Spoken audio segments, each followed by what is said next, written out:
قد نفى الفنان مجدي كامل في تصريح خاص ما تردد من شائعات خلال الأيام الماضية حول خطوبة ابنه عادل إلى الفنانة منى عرفة، وذلك بعد انتشار صور لهما على مواقع التواصل الاجتماعي فيسبوك.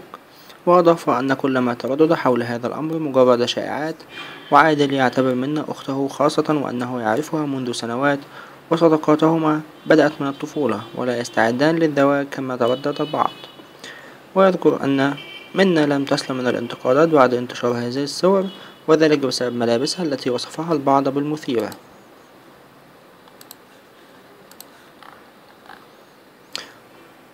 ورددت والدة منى عرفة بمنتهى القوة أيضا على تلك الشائعات، وتحدثت عن أنها صورة تم التقاطها لها من لوكيشن تصوير، وأنه لا يجب أن يحدث مثل ذلك مع الفنانة منى عرفة لأنها صغيرة السن وقد تعدت 16 عاما فقط.